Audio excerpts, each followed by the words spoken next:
Forgive me, Father, for I am about to sin. I can't help it.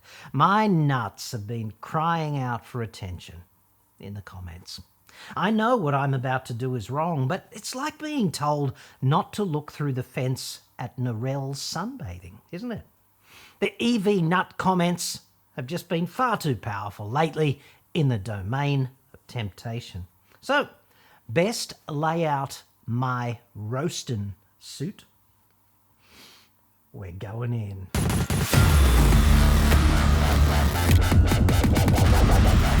I'm John Cadogan from AutoExpert.com.au. New cars cheap, even EVs if that is your want, but Australia only. Website, card. In the immortal words of renowned social philosopher and Mad Max Beyond Thunderdome quasi-dominatrix MILF hottie Anna Marie Bullock, also known as, can you guess? Tina Turner, requiescat. In pace, obviously. Quote, 25 was the speed limit. Motorcycle not allowed in it. You go to the store on Fridays, you go to church on Sundays. They call it Nutbag, little old town. Oh, Nutbag. They call it Nutbag city limits. EVs are a superior product, have nothing to do with fake climate change. EVs cost less to operate, fuel equals 1/4 cost, last 4 times longer, 1 million mics. I think he means miles. No oil change, no transmission, no coolant, no air or oil filters, no alternator or 12-volt battery to replace, comma. I do hate it when the nut finishes his thing prematurely. So frustrating. Now, EVs costing less to operate. Great point, well spotted. But $20,000 more up front is kind of an interesting position from which to start saving money on fuel. Hashtag uphill battle. No coolant. Also dead true, dude, except for the giant cooling system for the battery and inverter, which is exactly the same as the cooling system for a combustion car, which would explain the big fuck-off radiator up the pointy end of basically every EV. No 12-volt battery, also well spotted, except for the giant lead-acid 12-volt battery in every EV, which is kind of there to energise the CAN bus and run sundry 12-volt automotive systems. Have a look under the hood sometime, dude. Try to keep up. Now, lasting 1 million miles, kind of a big claim, isn't it? That's 1.6 million kilometres. So, if you drive 16,000 kilometres every year, that's 100 years. 100 years! Are we seriously suggesting that today's EVs are going to be on the road in 100 years? Really? In other news, basically anybody is still allowed to procreate and vote. So, yay. This report is sponsored by NordVPN. Visit nordvpn.com/AEJC now for an exclusive discount. Scammers and hackers truly are the cockroaches of the online world. Like, no matter how hard we try, they seemingly cannot be eradicated. These people spend their lives phishing with a PH. They're trying to scam us out of our passwords. They've got malware and ransomware. It never ends. It's a sewer. This happens all the time, okay? You think you've just connected to free Wi-Fi, and meanwhile, one of these roaches has just inserted himself between you and the internet like a leech, and he's about to start sifting through your data. This is actually called a man-in-the-middle attack. It's very common. But you don't have to be the next victim, right? You just need effective countermeasures, and that's exactly what NordVPN does. Nord does stuff that you and I don't really understand in the background. They encrypt your online traffic, they hide your IP address, and they bring other threat protection features to the front line of a fight that you might not even know you're in until it's too late. Go to nordvpn.com/AEJC now. You'll get a huge discount plus up to 4 additional months free and a 30-day money-back guarantee. That's nordvpn.com/AEJC. Link in the description. Just subscribe, download the app and connect. One click later, you are better protected. It's the fastest VPN on the planet. Your IP address is shielded, your online traffic is masked with state-of-the-art encryption. We're talking NSA spec encryption across as many as 6 of your devices. That's your phone, your tablet, your laptop, times 2. His and hers, whatever. There's 24/7 support, and it costs only about as much as a cup of coffee every month to keep your data, your identity, and your devices secure. And it works across Windows, Mac, Linux, Android, and iOS. Because your location is masked, you're going to be able to access streaming and other services that might be blocked where you live. Plus, another bonus, you can continue to watch your favourite content when you travel overseas. All up, it's a pretty small price to pay for enhanced cybersecurity and greater access to this and that online. Go to nordvpn.com/AEJC now to get more secure and enjoy a big discount, plus those extra months of free subscription time. Totally risk-free with Nord's 30-day money-back guarantee. That's nordvpn.com/AEJC, link in the description, and thanks to Nord for sponsoring this episode. Now, where were we? That's right, roasting. You're right, but in the long term, we're going to be better off if EVs recharge at home from solar panels than ICE vehicles, so we shouldn't discourage people from doing this transition. Another excellent point, well made. I may be a little slower than average, but exactly how is that going to work, the charging at home thing from solar panels, for the millions of people who live in apartments and park out on the street, or whose vehicles are only back home at night because they have, real jobs? How exactly are we going to manage that? There's insufficient materials for endless stationary batteries to store the energy captured during the day, and a farm of magnetically levitated centrifuges spinning at 20,000 RPM or something in vacuum chambers. Well, that seems a little bit ambitious for the average DIY dude or body's corporate. It's just a detail, I know. John, you are fun to listen to somehow, but in the same way, you are as wrong as you could possibly be. The only thing you may be right with is the fact trucks are not considered is an Australia-only issue. Actually, that is a pretty uniquely Australian problem. See, in North America, trucks get sold south as they age. They get sold into, Mexico, Guatemala, Venezuela, Ecuador, etc. In Western Europe, old shitbox polluting trucks get sold east to countries often ending in Stan, Ania, Mania, Bania, Menia, or Donia. In other words, the world's most advanced Western democracies export their old polluting shitter trucks to regions with less strict emissions laws. Here in third world Australia, we are girt by friggin' sea, inconveniently, and the new efficient trucks are typically used to haul cargo interstate. Old polluting shitter trucks typically migrate to our cities to belch their filthy carcinogenic unregulated emissions past preschools and cafes, your home, etc., getting freight from the ports to distribution centres in the outer suburbs. Oi, oi, oi. This next nut comment is about welding, so a bit off topic, but export grade. I refuse to wear gloves while MIG welding. Well, it's a free country. You go, girl. I did recently cover the top 5 ways to die while welding at home. I'll put a link up there and also down there as well. I did this mainly so that you could avoid inflicting this particular outcome on your family one day.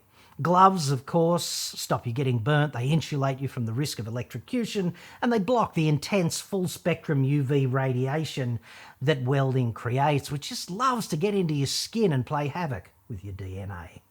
The radiation from welding is actually worse than sunlight because the atmosphere of the Earth blocks the most highly carcinogenic kind of UV radiation, UVC. It just doesn't get down here. But when you weld, you are just swimming in UVC as well as UVA and UVB.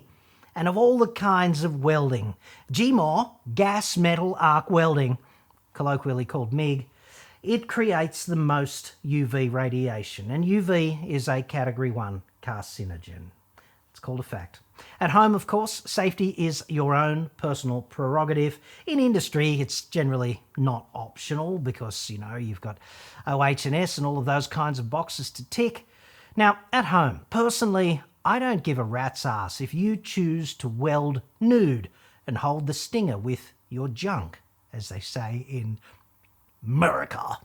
Perhaps while also standing in a bath of salt water, on a table made of full LPG cylinders and soaked with chlorinated brake cleaner. And you have to watch the video to find out why the brake cleaner is just such a bad idea. Hashtag chemical weapon. Alternatively, you might wear a protective jumpsuit made entirely of butane cigarette lighters. I really don't give a rat's ass, dude. My give a fuck tank is on E in respect of the choices that you make about your safety. However, if you had asked me a different question, I would probably tell you that any kind of welding without gloves, even just to put a little tack down, but especially with MIG, it's a very bad idea. Now, while we're down here in the engineering sewer talking about this stuff, here's just one more. Is it a cultural thing that Australians refer to a bolt as a screw? What am I missing here? Otherwise, this is, as always, great video. No need to suck up, dude. You're already on the show.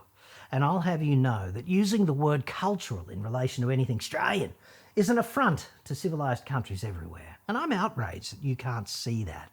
Now, to answer your question, technically in engineering, screws have the threads running the whole length of the shank.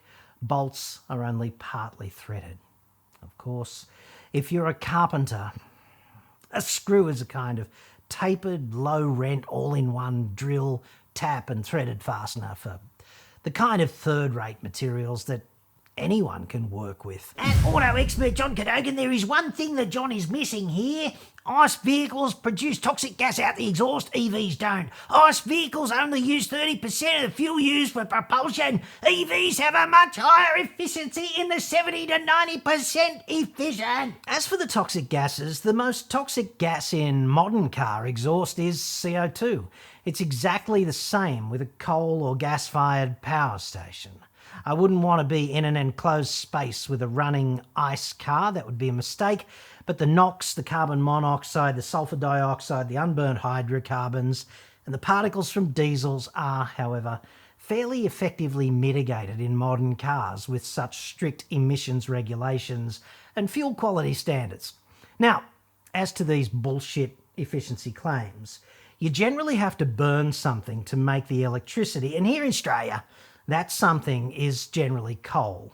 EVs are remote combustion vehicles in Australia at present. This is a fact, and you do not therefore have to like it. According to the US Department of Energy, the average coal-fired power plant has a thermal efficiency of 33%, right? According to the International Energy Agency, a high-efficiency, low-emissions coal-fired power plant can reach up to 45% efficiency. These seem like a reasonable set of claims to me. There are also about 10% worth of losses for electricity transmission, like to get the power from the power plant to your home, and 6% losses while you charge the battery. So, to be completely fair, if we consider combustion to propulsion for both vehicle types, that is, apples for apples comparison, 30% is probably ambitious for internal combustion. Real world's probably more like mid-20s if you're lucky. 45% in a high-efficiency power station, minus 10% for transmission, minus 6% to charge the battery is 38%, which is better than mid-20s, but it's hardly as spectacular as the nutjob claim of up to 90% efficiency for an EV. However, if you use an average power plant, 33% efficient, minus transmission, minus charging, that becomes 28% efficiency, which puts ICE and EVs roughly in the same efficiency ballpark. And if you're outraged at that, you've got to ask yourself why, dude. It's probably because I'm offending your confirmation bias, your zeal, your unbridled enthusiasm for electric utopia with those pesky facts. For EVs to be a big efficiency win, it really matters how you make the electricity. That said, one should also take into account the net per mile energy efficiency and the real pollutants that are coming out of ICE vehicles, like NOxes and SOxes. NOx and sulfur dioxide can be mitigated, dude. NOx is mitigated primarily when the air-fuel ratio doesn't get too lean. Vestigial NOx can be pulled apart in a catalytic converter. And I think the main countermeasure against sulfur compounds in car exhaust is just to regulate sulfur out of the fuel, which occurs at the refinery. Not exactly sure how you would do that with coal, like the sulfur, but the NOx can probably be managed in a power station as well by getting the air-fuel ratio bang on the money. As a 3 Tesla family, I've got to laugh at your comment.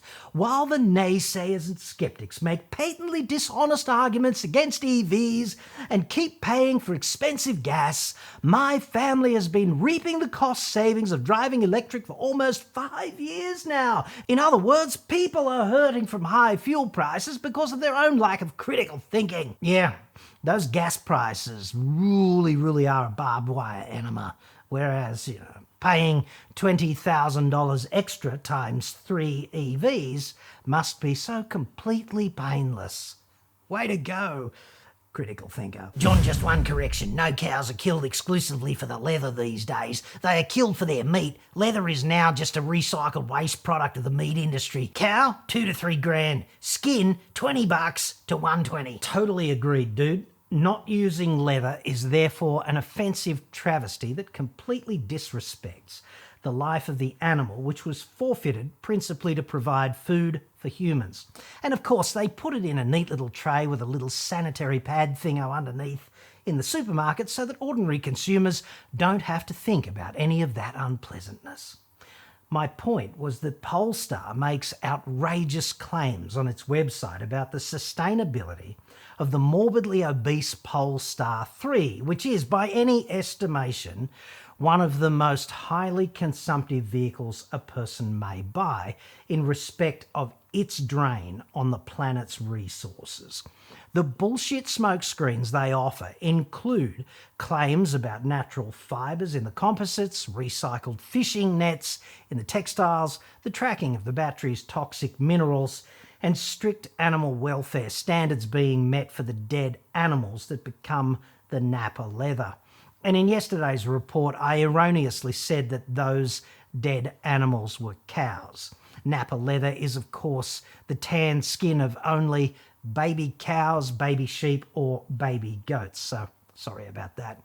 Instead of saying, stick your rich, fat, green ass on this high-quality premium leather made from the finest dead baby animals, which is literally true, Polestar actually says the leather used in Polestar 3 meets the strictest standards on animal welfare. End of quote. Which I'm sure is not all that comforting on the way up the ramp into the abattoir, not at all. They add, helpfully, the Napa Leather upholstery is also chrome-free. On balance, of course. The batteries contain more than enough toxic heavy metals, including cobalt and nickel, to compensate for any lack of chrome. In other news, the upcoming bullshit Automotive Olympics is expected to be a hotly contested series of events later this year. You talk a lot of exaggerated nonsense. Sadly, you are anti-EV. As a properly grounded engineer, 30-plus year plus experience, I can spot your BS. Just to put your trolling maths in perspective, Sun radiates 170,000 terawatts constantly onto Earth. 745 million terawatt hours each year. That is fascinating, and it begs an obvious question. Is there an objective test for the proper grounding of an engineer? Has he got like this big fuck-off braided copper cable wrapped around his ankle and clipped deep into the nearest water pipe? Is that how it's done? Does he test it regularly with a multimeter? Is there a certification protocol? Has it got a big official tag on it? I really want to see this alleged engineer grounding system. The sun now. Very powerful. So hot, so bright. I blame the fusion, frankly. It certainly keeps the Earth's entropy tank topped up, that's for sure. That's what the hydrocarbons are when you think about it. The energy from sunlight from millions of years ago, all stored up, and now we're letting it go. It's amazing. I don't think I ever actually argued the toss about how bright the sun really is. Officially certified by science, of course, as really, really bright, just for complete disambiguation. So we can all agree on that. The sun is, in reality, the only thing that could ever hope to supplant hydrocarbons and quench humanity's thirst for basically endless energy. The real technical challenge is capturing enough of it, efficiently enough, so that we could turn the hydrocarbon tank completely off without all going back to the 12th freaking century, which would not be fun, having experienced the alternative. If the cable around his ankle is sufficiently long, why does he not just connect to the internet and look into it? It's a serious problem. He might be able to assist. Doubtful. If you are the parent of a young child, please do encourage them to study STEM, science, technology, engineering, and mathematics. Do not let them become some freaking deadbeat. A lawyer, a marketer, PR operative, lobbyist, economist, politician, or worse, the CEO of a car company. It is, of course, only through STEM that we might hope to solve any of these major problems, and they are very hard problems to solve. So complex. You've got to convince the kiddies to make Australia less shit by paying more attention at school. And don't terrify them with these bullshit claims about having to live your whole life strapped to a water pipe by an unwieldy length of copper cable. He's just making that up. Aluminium cable is so much lighter. In fact, I hardly ever notice mine since the upgrade.